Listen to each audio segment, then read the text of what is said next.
السلام عليكم ورحمة الله وبركاته. الحمد لله رب العالمين والصلاة والسلام على سيدنا محمد وعلى آله وصحبه أجمعين أما بعد. கண்ணியமான உலமாக்களே,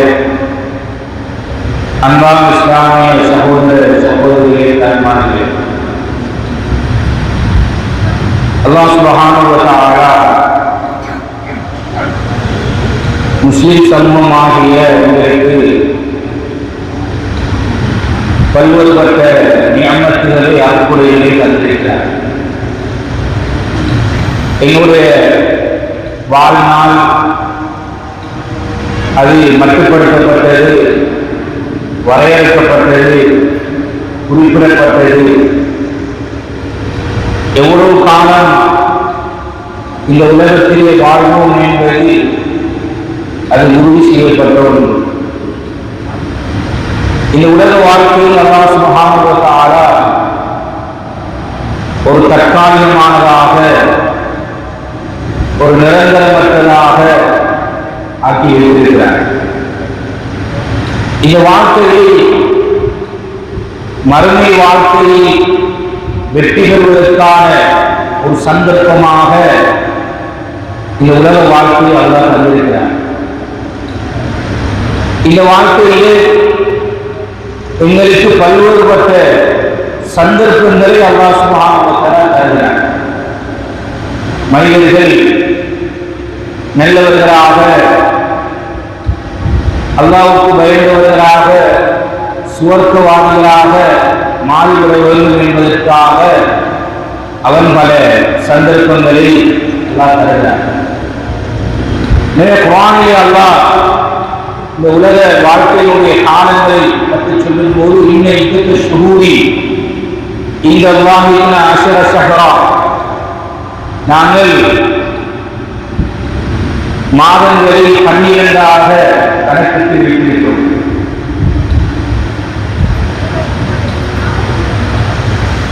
வருடத்தினுடைய 12 மாதங்களை நாங்கள் கணக்கிட்டு வைத்திருக்கிறோம் என்று குர்ஆனிலே அல்லாஹ் சுப்ஹானஹு வ தஆலா சொல்கிறார். இஸ்லாமிய முஸ்லிம் சமூகத்தை பொறுத்தவரைக்கும் நபிமார்களுடைய பிறப்பு இறப்பை மையப்படுத்தியதாக காலங்கள் அடையாளப்படுத்தப்பட்டிருந்தன. நபி ஈசா அலைஹிஸ்ஸலாம் அவர்களுடைய காலத்தை மையப்படுத்தி கிறிஸ்துவுக்கு பின், கிறிஸ்துவுக்கு முன் என்று அந்த காலங்கள் அடையாளப்படுத்தப்பட்டு வந்தன. உமர் இப்னு கத்தாப் ரலியல்லாஹு அன்ஹு அவர்களுடைய ஆட்சி காலத்தில் தான் ஒருவர் ஒரு கடிதம் ஒன்று எழுதி வருகிறார். அந்த கடிதத்திலே ஷஅபானுடைய மாதம் என்றும் அதிலே திகதியில் குறிப்பிடப்பட்டிருக்கிறது. ஆனால் வருடமே. அப்போது உமர் ரலியல்லாஹு அன்ஹு கேட்கிறார்கள், இந்த ஷஅபானா அடுத்து வருகின்ற ஷஅபானா என்று கேட்கிறார்கள். அப்போதுதான் வருடத்தை கணிப்பீடு செய்வதற்கு ஒரு வருட கணிப்பீட்டு முறையை கொண்டு வர வேண்டும் என்ற வகையில் சஹாபாக்களுக்கு ஆலோசனை செய்கிறார்கள். அந்த ஆலோசனை பல்வேறுபட்ட கருத்துக்கள், அபிப்பிராயங்கள் வந்த போதிலும் ரசூலுல்லாஹி ஸல்லல்லாஹு அலைஹி வஸல்லம் அவர்களுடைய ஹிஜ்ரத்தை மையப்படுத்தியதாக இது இஸ்லாமிய வருடத்தை கணிப்பீடு செய்வது பொருத்தம் என்கின்ற ஆலோசனை பிரகாரம் தான் அந்த ஹிஜ்ரி ஆண்டு அறிமுகப்படுத்தப்படுகிறது. அந்த 12 மாதங்களில் நபியுடைய ஹிஜ்ரத்துடைய பயணத்தை மையமாக கொண்டுதான் ஹிஜ்ரி 1, 2, 3, 4 என்று அந்த ஹிஜ்ரியுடைய ஆண்டு ஆரம்பமாகும். இப்போது நாங்கள் வருடத்தினுடைய இறுதி மாதம் துல்ஹிஜ்ஜாவுடைய மாதத்தில் இருக்கிறோம். நாளை மறுதினம் எங்கள் நாட்டிலே முஹர்ரம் மாதத்திற்கான புதிய வருடத்திற்கான துறை பார்க்கப்படுகிறது. 1448வது ஹிஜ்ரி வருடத்தினுடைய அந்த பிறை பார்க்கப்பட இருக்கிறது. உண்மையில் இதில் பல்வேறுபட்ட அம்சங்கள் இந்த வருடத்தோடு சார்ந்திருப்பதை நாங்கள் பார்க்கிறோம். குறிப்பாக இந்த முதலாவது மாதம் முஹர்ரம் என்கின்ற அந்த மாதம் எங்களில் வந்ததே இருக்கிறது. உண்மையில் இந்த மாதம் ஒரு கண்ணியமான ஒரு சந்தையான மாதம். அல்லாஹ் சுப்ஹானஹு வ தஆலா மின்ஹா அர்பஅத்துன் ஹுரும், அந்த 12 மாதங்களில் 4 மாதங்களை நாங்கள் சந்தைப்படுத்தியிருக்கிறோம், கண்ணியப்படுத்தியிருக்கிறோம் என்று சொல்கிறார். அந்த 4 மாதங்களையும் ரசூலுல்லாஹி ஸல்லல்லாஹு அலைஹி வஸல்லம் அவர்கள் இந்த துல்கஅதா, துல்ஹிஜ்ஜா, முஹர்ரம், ரஜப் ஆகிய அந்த 4 மாதங்களை அடையாளப்படுத்தினார். முதலாவது மாதம் வருடத்திலே ஆரம்பிக்கின்ற முதலாவது மாதமே அது ஒரு கண்ணியமான சந்தையான மகத்துவம் பொருந்திய ஒரு மாதம் இந்த மாதம்.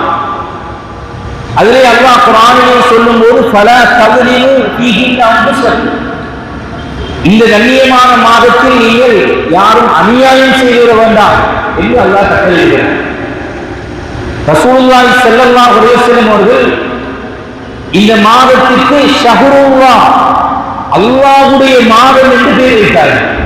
எந்த ஒரு மாதத்திற்கும் சொல்லாத சிறப்பை அல்லாஹ்வோடு இணைத்து இந்த மாதத்திற்கு சொன்னார்கள். ஷஹ்ருல்லாஹ், அல்லாஹ்வுடைய மாதம், இந்த முஹர்ரமுடைய மாதம்.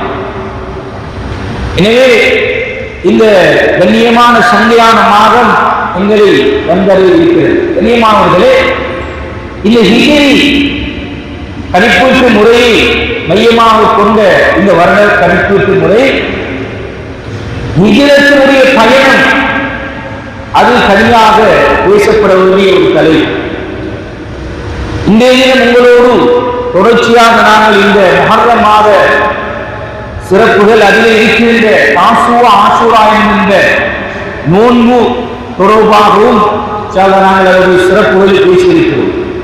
இன்றைய சுருக்கமாக ரசூலுல்லாஹி ஸல்லல்லாஹு அலைஹி வஸல்லம் அவர்கள் ஹிஜ்ரத்தினுடைய அந்த பயணத்தை மேற்கொள்கின்ற போது நீ அழகான ஒரு திட்டங்களை நபி அவர்கள் செய்தார்கள். எங்கே போக வேண்டும், எப்படி போக வேண்டும், யாரோடு போக வேண்டும், எந்த நேரத்தில் போக வேண்டும் என்கின்ற சகல அம்சங்களையும் நபி அவர்கள் ஒரு திட்டங்களை செய்தார். எனவே இந்த புதிய வருடம் எங்களை வந்தடைய இருக்கிறது. அதற்கு முன்னர் எங்களுடைய வாழ்க்கையை நாங்கள் ஒரு திட்டமிட்டு செய்து கொள்ள வேண்டும். நிறைய திடீர் மரணங்களை நாங்கள் பார்க்கிறோம், இளம் வயது மரணங்களை பார்க்கிறோம். எங்களோடு பேசிக் கொண்டிருந்தவர்கள், எங்களோடு பழகியவர்கள், எங்களுடைய வயதிலே உள்ளவர்கள், தந்தை மாறும் மூத்த வாப்பா மாறும் போய் பேர பிள்ளையை அடக்கிவிட்டு வருகின்ற ஒரு நிலையை நாங்கள் பார்க்கிறோம்.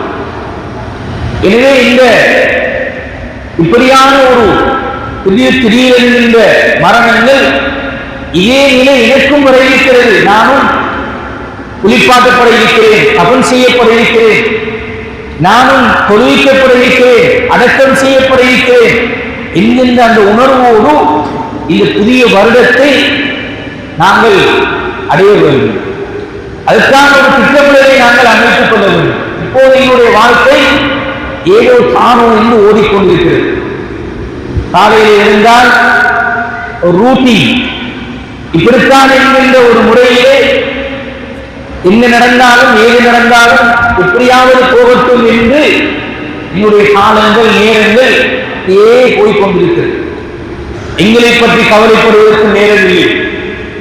எங்களுடைய ஆன்மீகத்தை பற்றி, எங்களுடைய இபாதத் சார்ந்த அம்சங்களை பற்றி, எனக்கு மரணம் மலக்குள் மௌத் வருகின்ற போது என்னுடைய அந்த மரணம், என்னுடைய மௌத்து அது கைப்பற்றப்படும் போது நான் தயாராக இருக்கிறேனா என்கின்ற உணர்வு இல்லாத நிலையில் தான் நாங்கள் வாழ்ந்து கொண்டிருக்கிறோம்.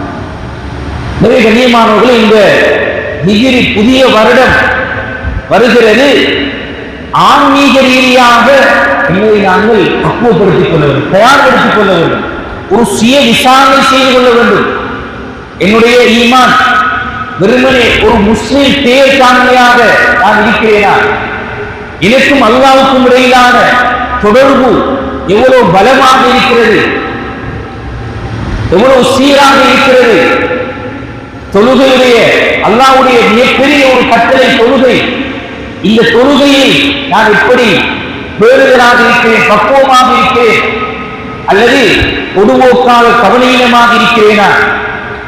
ஒரு தொழுகை தொழாத நிலையில் எனக்கு மூக்கு வந்து விட்டால் இதைத்தான் சிந்திக்க வேண்டும். இந்த மரணங்கள், இந்த மூக்குகள் எங்களுக்கு சொல்லித் தருகின்ற செய்தி அதுதான். ஒரு நேர தொழுகை விடுபட்ட நிலையில் எனக்கு மூச்சு வந்து விட்டால் அல்லாஹ் பாதுகாக்க வேண்டும். எனவே கண்ணியமானவர்களே, இபாதத் எங்களை இந்த உலகம் உலகம் உலகம் என்று நாங்கள் ஓடிக்கொண்டிருக்கிறோம். உலக ஆசைகளின் இன்பங்களின் பக்கம், உலக மோகங்களின் பக்கம். குர்ஆனில் அல்லாஹ் இந்த உலகத்தை பற்றி சொல்கிறார். இந்த உலகம் வெறும் இன்பங்களும் சந்தோஷங்களும் நிறைந்த இந்த உலகம், இந்த உலக வாழ்க்கையை நீங்கள் அற்பமாக கருதுங்கள். இது ஒரு அற்பமான, ஒரு சொற்பமான வாழ்க்கை. கண்ணியமானவர்களே, எனவே எங்களை நாங்கள் ஆன்மீக ரீதியாக தயார்படுத்த வேண்டிய, பக்குவப்படுத்த வேண்டிய, திட்டமிடல் செய்ய வேண்டிய ஒரு கடப்பாடு, ஒரு கடமை இருக்கிறது. ஒரு சுய விசாரணை செய்ய வேண்டும்.